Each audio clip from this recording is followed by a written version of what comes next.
او عابر سبیل، یا پھر کوئی راستہ چلنے والا، راہ گزار، مسافر کی طرح بن جاؤ۔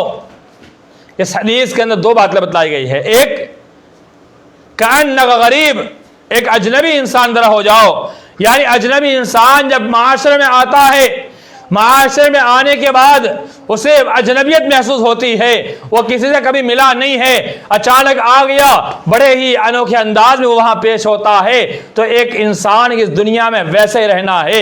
اگر انسان اس دنیا میں دل لگاتا ہے اور یہ انسان اس دنیا کا دیوانہ بن جاتا ہے، اس دنیا میں ہمیشہ رہنے کا تصور کر لیتا ہے، وہ موت سے غافل ہے۔ اور وہ عابر السبیل، ایک مسافر جیسے سفر کرتا ہے، گھر سے نکلتا ہے، سفر میں رہتا ہے، سفر مکمل کر کے اپنے مقام پر پہنچنے کی کوشش کرتا ہے، ویسے ہی انسان اس دنیا میں آیا ہے اور اس دنیا سے اسے واپس جانے کی فکر لگ جاتی ہے، تو وہی انسان موت سے غافل نہیں ہے۔ یہ تو موت کے تعلق سے چند گزارشات آپ کے سامنے پیش کی۔ موت کے بعد ہمیں کیا چیز کام آئے گی اسے ہی پیش کر کے باتیں انشاءاللہ ختم کرنے کی کوشش کروں گا، جس کی تیاری ہمیں اللہ نے وقت دیا ہے، ہمیں ان ایام میں اس چیز کو کرنا چاہیے تاکہ بعد میں ہمارے لیے فائدہ مند ثابت ہو۔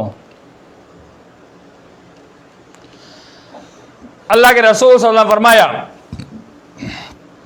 اذا مات الانسان انقطع عنه عمله الا من ثلاث، جب انسان مر جاتا ہے تو اس کے اعمال منقطع ہو جاتے ہیں،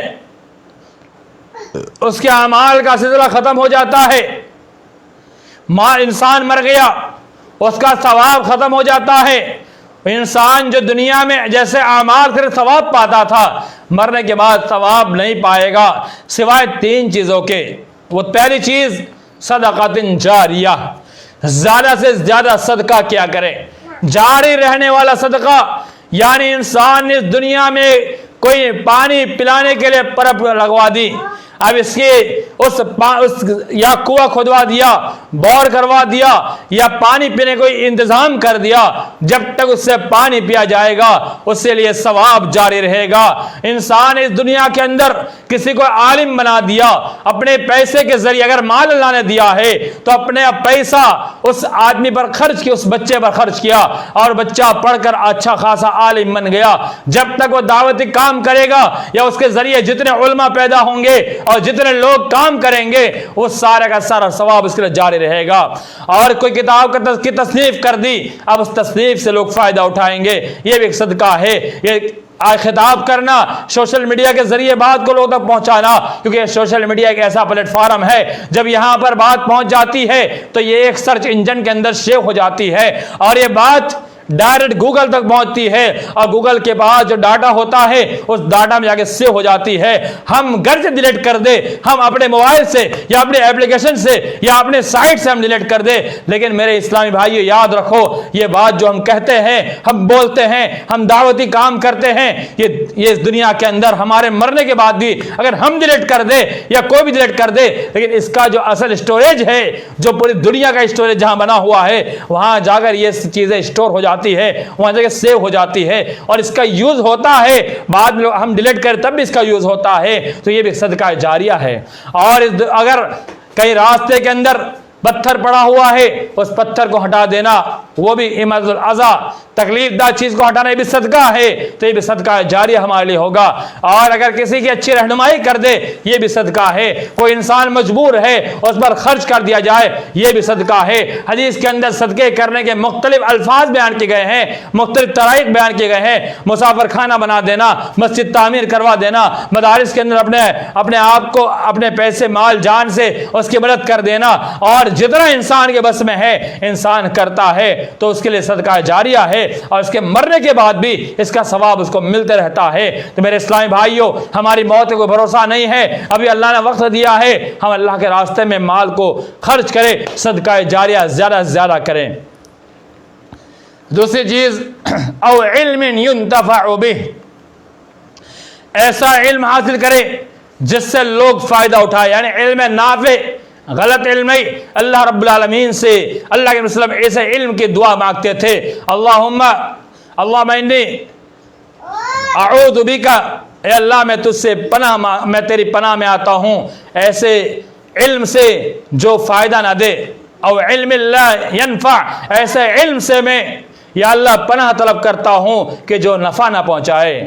تو علم نافع مانگنا بھی ضروری ہے اور علم نافع حاصل کرنا بھی ضروری ہے۔ اگر علم نافع حاصل نہیں کیا، غلط سلط علم حاصل کر لیا، علم حاصل کر تعویذ گنڈے جادوگری اور نہ جانے کیسے کیسے نہ جانے غلط سلط کام کر کے کسی سے بحث و مباحثہ کرنے کے لیے، کسی کو جواب صرف دینے کے لیے، کسی کے علم پر پانی پھیرنے کے لیے، کسی کی صلاحیت سے جلن رکھ کر کے حسد کر کے، اگر اپنے اعتبار سے اس سے حسد کر کے اس کو گرانے کی کوشش کرنے کے لیے علم حاصل کرتے ہو، حدیث کے اندر بڑی وعید آئی ہوئی ہے اگر اس لیے علم حاصل کیا کہ تاکہ اپنے علم کا ڈھوس جمائے، اپنے علم کے ذریعے سے کسی کو نیچا دکھلائے، وہ ایک خطبہ دے، اس کا جواب بغیر وجہ کے کوئی سبب نہیں ہوگا تو اس کے جواب دینے کی کوشش کیا جائے، کوئی خطبہ دے دے، کوئی درس دے دے، کوئی تقریر کر دے، حسد کی آگ جل جائے اور اسے فنا کرنے کے لیے طرح طرح کے طرائق اپنائے جائے تو اللہ صلی اللہ علیہ وسلم نے فرمایا وہ جنت میں کبھی نہیں جائے گا اور جنت کی بو بھی نہیں پائے گا۔ یہ صاف وعید آئی ہوئی ہے ایسے لوگوں پر۔ اس لیے علم نافع حاصل کرے، علم سو نہیں، ایسا علم نہیں جو نفع نہ پہنچائے بلکہ نقصان پہنچائے، ایسے علم سے اللہ کی پناہ مانگنا چاہیے۔ ہمارے نبی صلی اللہ علیہ وسلم پناہ مانگا کرتے تھے، وہ ہمیں سکھلایا ہے۔ تو علم نافع حاصل کرے تاکہ اس علم نافع کے ذریعے سے آپ کا علم جہاں تک پہنچے گا۔ آج امام بخاری رحمہ اللہ کتنے سال پہلے وفات پا چکے ہیں، لیکن تمام اداروں میں ان کی کتاب بخاری پڑھنے کے بعد انسان سند یافتہ عالم بنتا ہے۔ یہ ہے علم نافع۔ امام مسلم رحمہ اللہ، امام ابو داؤد، امام ترمذی، امام نسائی اور دیگر جتنے ائمہ کرام جن کی کتابوں سے استفادہ کیا جاتا ہے وہ اس دنیا سے جا چکے ہیں۔ حال کے بڑے محقق جو ابھی چند سال انتقال ہوئے، علامہ البانی رحمہ اللہ، انہوں نے اتنا کام کیا، حدیث کے اوپر کئی کتابیں لکھی۔ ان کی کتابوں سے آج دنیا استفادہ کرتی ہے، فائدہ اٹھاتی ہے۔ یہ ان کے لیے ان کا علم نافع تھا جو پوری دنیا اس سے فائدہ اٹھاتی ہے۔ تو علم نافع حاصل کیا جائے اور علم نافع کے ذریعے سے انشاءاللہ مرنے کے بعد بھی ہمارا ثواب جاری ساری رہے گا اور انشاءاللہ ہمیں ثواب ملتا رہے گا۔ اور غلط سلط علم حاصل کر کے اللہ کے لیے اپنی آخرت برباد نہ کریں۔ دنیا تو تمہاری مل جائے گی، دنیا میں واہ واہی مل سکتی ہے، لیکن میرے اسلامی بھائیوں آخرت میں واہ واہی نہیں ملے گی۔ آخرت میں واہ واہی چاہتے ہیں، آخرت میں بہتر بدلہ چاہتے ہیں تو علم نافع حاصل کیجئے۔ اور ایک بات یاد رکھ لیجئے، علم نافع حاصل کرنے والا انسان کسی سے جلن نہیں کرتا، کسی سے حسد نہیں کرتا، کسی سے بغض نہیں کرتا۔ وہ ہمیشہ چاہتا ہے کہ میرے پاس جو علم ہے اس علم سے بھی کوئی فائدہ اٹھائے۔ وہ یہ چاہتا ہے کہ میں اپنا علم ہر ایک کسی کو دوں، وہ یہ چاہتا ہے کہ میرے علم سے ہر کوئی فائدہ اٹھائے اور اس دنیا کے اندر میرا علم بلغوا عنی ولو آیا کے تحت ہر ایک کسی کے پاس پہنچ جائے۔ اور نبی صلی اللہ علیہ وسلم کی حدیث کہ اسلام ہر جگہ پہنچے گا، ہر گھر کے اندر پہنچے گا، تو اس کی تمنا ہوا کرتی ہے کہ اسلام کو ہر گھر میں اپنی آواز کے ذریعے پہنچائے، اپنے تحریک کے ذریعے پہنچائے اور ہر کوشش جتنے بھی پلیٹ فارم ملے اس سارے پلیٹ فارم سے وہ اپنی بات کو پہنچانے کی کوشش کرے، چاہے انٹرنیٹ کے ذریعے سے یا زمینی کام کر کے یا سوشل میڈیا سے، ہر اعتبار سے وہ اپنے علم سے لوگوں کو فائدہ پہنچانے کی کوشش کرتا ہے۔ تو وہی علم نافع حاصل کیا ہوا انسان مانا جائے گا۔ تیسری قسم او ولد صالح یدعو لہ، تیسرا وہ شخص او ولد صالح جس نے نیک اولاد چھوڑی۔ نیک اولاد شرط ہے، نیک اولاد۔ اسی لیے انبیاء کرام کا ایک طریقہ تھا، ہنالک دعا زکریا ربہ اذ نادى ربہ، ہنالک دعا زکریا ربہ قال رب هب لي من لدنک ذریۃ طیبہ۔ ہنالک دعا زکریا ربہ کہ زکریا علیہ السلام نے اپنے رب سے دعا کی، ربی اے میرے پروردگار مجھے ایک ایسی اولاد عطا فرما جو پاک ہو، ایسی اولاد جو پاک ہو، یعنی ان کی ولادت سے پہلے، ان کے اس دنیا سے آنے سے پہلے اس بچے کے لیے طیب اور اچھے اولاد ہونے کی دعا کرتے تھے۔ تو نیک اولاد کی دعا اس کی پیدائش سے پہلے کرنا چاہیے، یعنی پیٹ میں حمل ہو یا نہ ہو اس سے پہلے اللہ سے دعا کرنا چاہیے، یا اللہ مجھے اولاد نیک اولاد عطا فرما، تو اس کے عوض میں اللہ رب العالمین ضرور نیک اولاد عطا کرے گا۔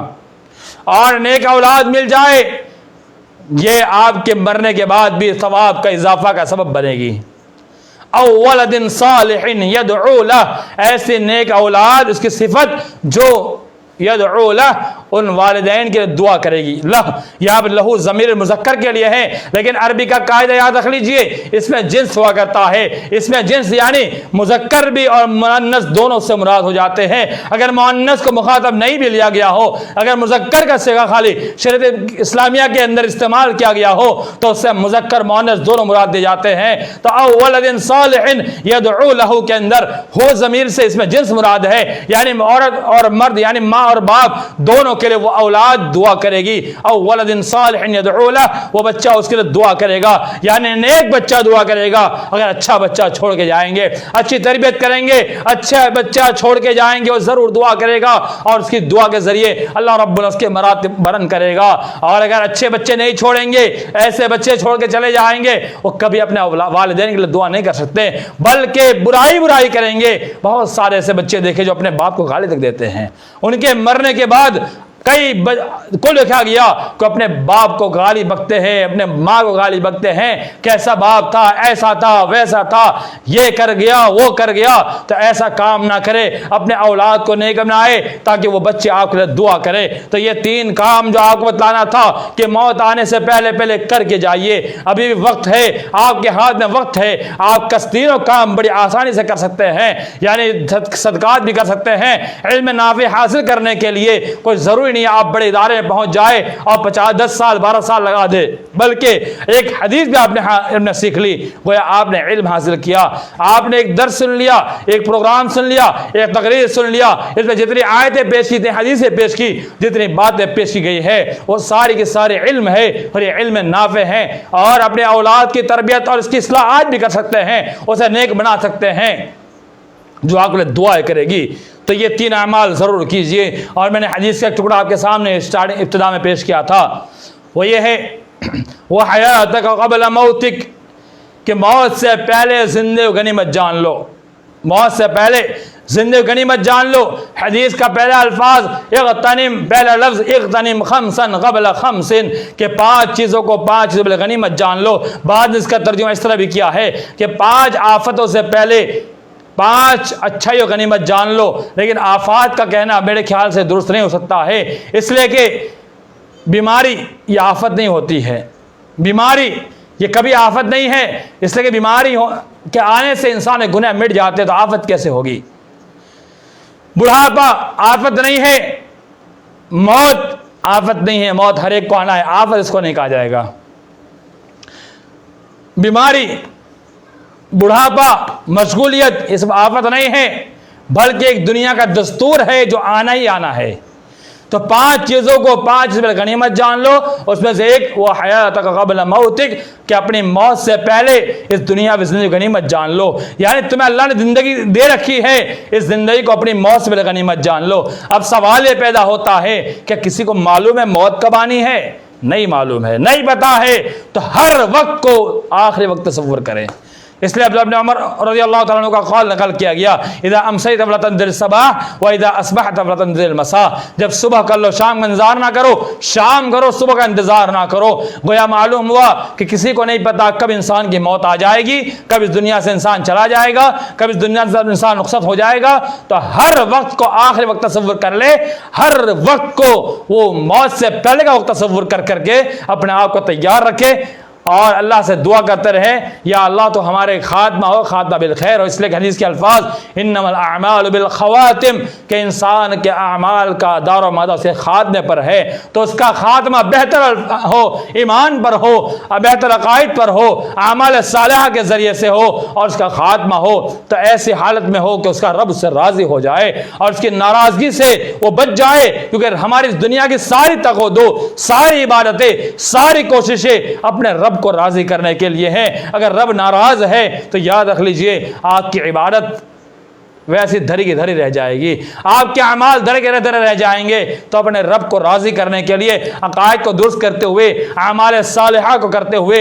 ہم اس دنیا سے رخصت ہونے کے لیے ہم وقت تیار رہے۔ جب موت آ جائے تب انسان کے دل میں خوف نہیں ہونا چاہیے، خوف نہیں ہونا چاہیے۔ بعض حضرات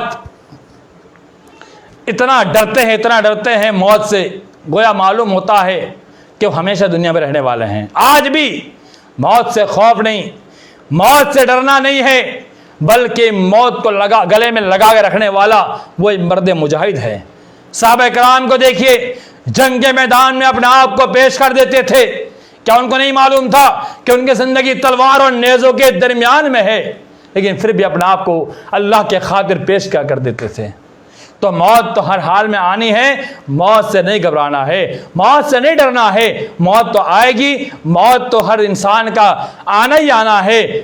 شیخ عزیر شمس حفظہ اللہ جو ابھی سعودی کے اندر مقیم ہمارے والد صاحب کے ساتھیوں میں سے ہیں، سینئر جونیئر ساتھیوں میں سے، ایک پروگرام رکھا گیا تھا ڈاکٹر مان اللہ صاحب کے انتقال کی تعزیت پر، جس میں انہوں نے ایک بہت اچھی بات کہی تھی۔ وہ کہے کہ اس میں کون سا ہمیں غم بنانا، 3 دن غم جائز ہے، تعزیت اتنے دنوں تک رہنے کی کیا ضرورت ہے؟ یہ موت کا سلسلہ بابا آدم سے چلا ہے تا قیامت چلتا رہے گا، اس میں کوئی پریشانی ہونے کی بات نہیں ہے، بلکہ دنیا کا دستور ہے، یہ ہونا ہی ہے اور ہوتا رہے گا، اور یہ فطری چیز ہے، دستور الہی ہے، ہمارے ہاتھ میں نہیں ہے، عادات نہیں ہے، فطرت ہے، فطرت نہیں بدلتی، عادات بدلتے، فطرت نہیں بدلتی ہے۔ یعنی موت ہر حال میں انسان کی آنی ہے، ہمیں ہمیشہ تیار رہنا ہے۔ جس سے ہماری انبن ہے اسے ختم کر دے، ہمارے تعلقات اچھے کر لے، جس کے ساتھ ہمارے تعلقات خراب ہیں وہ سارے تعلقات کو اللہ کے واسطے ہم اچھے کر لے، سارے پرانی باتیں بھول جائے، یہی موت کی تیاری ہے۔ یہی اپنے آپ کو موت سے بالکل محبت اور موت کی یاد ہے۔ اگر آپ ابھی بھی نہیں سدھرتے ہیں، وہ آپ موت سے غافل ہے، ابھی بھی نہیں آپ سنبھلتے ہیں، تو وہ آپ موت سے دور بھاگ رہے ہیں۔ اللہ سے دعا اللہ تعالیٰ تمام مسلمانوں کو اس دنیا میں ایمان کے ساتھ رکھے اور ہمارا خاتمہ بالخیر ہو۔ ہماری جب موت آئے ہم سے ایسا کام یا اللہ کروا جس سے تو راضی ہو جائے، یا اللہ میں ان تمام کاموں سے بچا لے جس کام سے اللہ تو ناراض ہوتا ہے، یا اللہ ہماری آخرت برباد کرنے والے تمام کام سے محفوظ کر لے۔ یا اللہ ہماری موت یقینی ہے، ہمارا ایمان بھی ہے، آنی ہے، یا اللہ موت سے پہلے یا اللہ ہمیں توبہ استغفار توفیق عطا فرما۔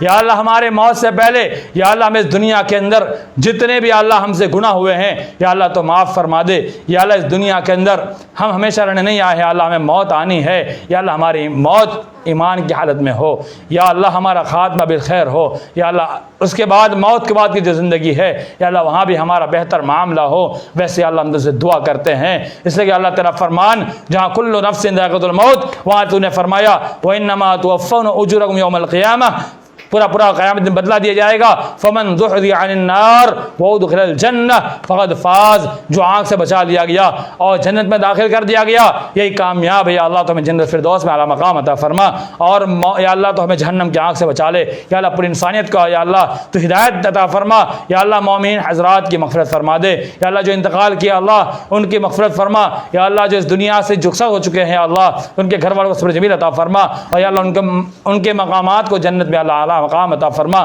یا اللہ اس دنیا میں جتنے بچے ہیں اللہ سب کی خیر کے ساتھ موت فرما، اور یا اللہ انہیں موت سے غفلت سے محفوظ رکھ لے، انہیں اللہ موت کو یاد کرنے کی توفیق عطا فرما۔ آمین۔ والسلام علیکم ورحمۃ اللہ وبرکاتہ۔ ٹھیک ہے نا؟